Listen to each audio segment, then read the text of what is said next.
સુરક્ષિત શહેરનો દાવો અને સુરક્ષિત મહિલા સશક્તિકરણની વાતો વચ્ચે અમદાવાદની ઓર્ચિડ વેલીમાં યુવતીઓ પરેશાન। સરકાર બેટી બચાવો બેટી પઢાઓના નારા લગાવે છે અને અમદાવાદને દેશનું સૌથી સુરક્ષિત શહેર જાહેર કરે છે।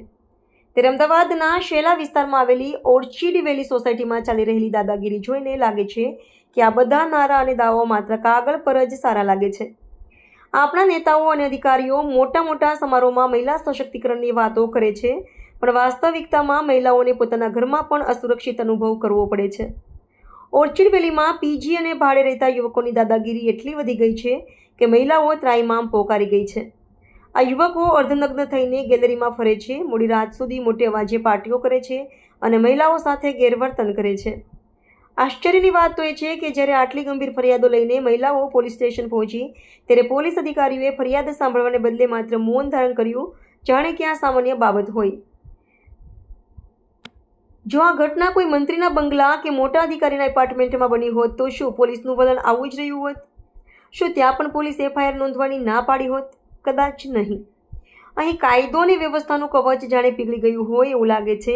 જ્યારે સોસાયટીના કચરામાંથી દારૂ અને બિયરની બોટલો મળે અને પોલીસ આંખાડા કાન કરે ત્યારે પ્રશ્ન થાય છે કે કાયદાનું શાસન કોના માટે છે?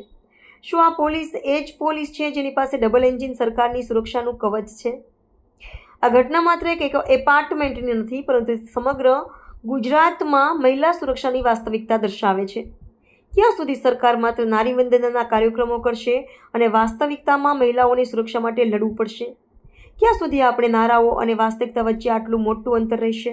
नमस्ते, मैं शीला में गोयल सफल की स्कीम में रहती हूँ, ऑर्चिड वैली। और हम सब फीमेल्स आज इसीलिए इकट्ठे हुए हैं क्योंकि हम लोगों को सोसाइटी में बहुत ज्यादा परेशानी हो रही है रहने के लिए। और पिछले 2 महीने से हम लोग इस सोसाइटी में रह रहे हैं और इस सोसाइटी में सबसे बड़ा जो मेस है वो है पीजी वालों का।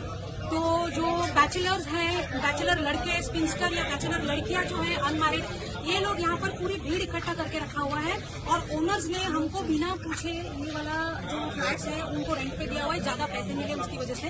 बट आज हमको ये पता चल रहा है कि ये लोग अंदर नशा करते हैं, गांजा पीते हैं, दारू पीते हैं, ये सब नशा करके वो लोग स्विमिंग पूल में भी कूदते हैं 11 साढ़े 11 बजे रात को और फिर लेडीज को भी वो छेड़ती करते हैं। अगर हम कुछ बोलने की कोशिश करते हैं तो वो उल्टा हमको धमकी देते हैं। कुछ लड़कों ने तो हमको कल भी मेरे को खुद पर्सनली धमकी दिया और ये भी बोला कि तेरे को बाद में देख लेंगे, तेरे को बाद में देख लेंगे।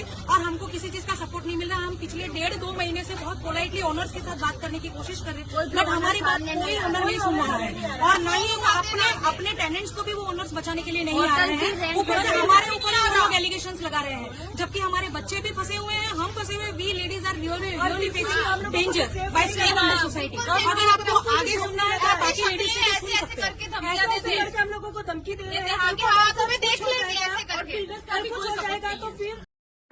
નમસ્કાર, જય હિન્દ, જય ભારત। હું યુવરાજસિંહ જાડેજા। ગુજરાતનું જેને સૌથી સેફેસ્ટ સિટી કહેવામાં આવે છે એવા અમદાવાદ વિસ્તારમાં જે સેલા છે એ સેલાના ઓર્ચિડ વેલી એપાર્ટમેન્ટની અંદર એક ગંભીર ઘટના સામે આવી છે કે ઓર્ચિડ વેલીની એપાર્ટમેન્ટમાં જે પીજીના જે યુવાનો જે છે, જે બિન અધિકૃત રીતે જે પીજી ચાલે છે એના જે યુવાનો જે છે એના દ્વારા રહીશોના જે કહી શકાય માતા બહેનો જે દીકરીઓ છે એની સાથે ખૂબ જ અભદ્ર વ્યવહાર કરવામાં આવે છે, અભદ્ર વર્તન કરવામાં આવે છે, શારીરિક રીતે હડપલા કરવામાં આવે છે।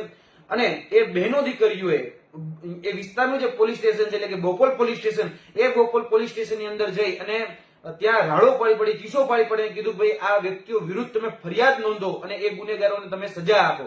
ત્યારે આ વાત પોલીસ સ્ટેશનમાં કરવામાં આવી તો એ પોલીસ સ્ટેશનમાં ઉચ્ચ અધિકારીઓ દ્વારા આ મહિલાઓની ફરિયાદ લેવામાં નથી આવતી।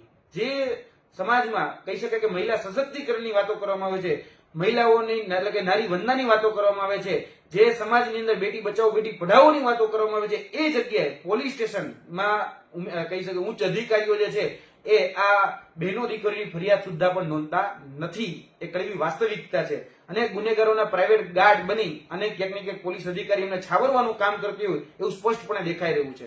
અને માની લઈએ કે આ ઘટના કદાચ એમએલએ ક્વાર્ટરમાં બની હોત, માની લઈએ કે આ ઘટના કદાચ જે પોલીસના જે ક્વાર્ટર હોય એમાં બની હોત તો શું એ પોલીસ ફરિયાદ ન નોંધત?